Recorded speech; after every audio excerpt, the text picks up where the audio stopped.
রাজধানীর রামপুরা বনশ্রী রোডে বাস চাপায় দুই শিক্ষার্থী নিহত হয়েছেন। মোটরসাইকেলে থাকা নিহত পাভেল ও নোমান দুজন বন্ধু।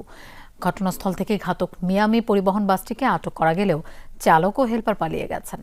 পুলিশ জানিয়েছে, অটোরিকশা চালক ও বাস চালকের কারণে দুজনের মৃত্যু হয়েছে বলে প্রাথমিক ধারণা। চালক ও হেলপারকে আটকের চেষ্টা চলছে।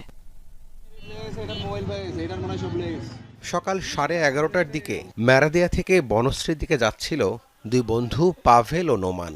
ফরাজি হাসপাতালের সামনে গেলে অটোরিকশার ধাক্কায় মোটরসাইকেলে থাকা দুই বন্ধু পড়ে যায়। এ সময় 4 থেকে 5 ফুট দূরত্বে থাকা দূরপাল্লার মিয়ামি পরিবহনের একটি বাস তাদের চাপা দেয়।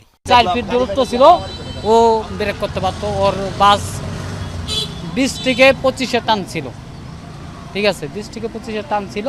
তো সামনের চাক্কা দিয়ে মাইরা দিয়া ও চলে গেছে। অটো রিক্সা হচ্ছে ওদেরকে হয়তো ধাক্কা দিছে, চাপ দিছে, আর ওরা পড়ে গেছে। তারপরে হচ্ছে তাই বাসটা মিয়ামি যে বাসটা, এই যে আমার কাছে বাসটার ছবি আছে, এই যে এই বাসটা, তো এই বাসটা আর কি, বাসটা হচ্ছে তাই মিনিমাম 3 থেকে 4 ফিট দূরত্ব ছিল। ঘটনাস্থলেই মারা যান নোমান, আর পাভেলকে কাছের ফরাজি হাসপাতালে নেয়ার কিছুক্ষণের মধ্যে তারও প্রাণ যায়। খবর পেয়ে হাসপাতালে ছুটে আসেন স্বজনরা। আমার থেকে 11টা বাজে ওই টাকা নিয়ে এসছে, 200 টাকা নিয়ে এসছে, ওর বাবার থেকে 100 টাকা নিয়ে এসছে। ওই জায়গা থেকে আসছে, এই কাজটা হয়েছে। আমরা খেলতেছি, উনারা নিয়ে যাইতেছে, আমার সাথে কথা হয়েছে, আমি শুনছি। পুলিশ জানায়, ঘাতক বাসটিকে জব্দ করতে পারলেও চালক ও হেলপার পালিয়ে গেছে। তাদের গ্রেফতারে অভিযান চলছে।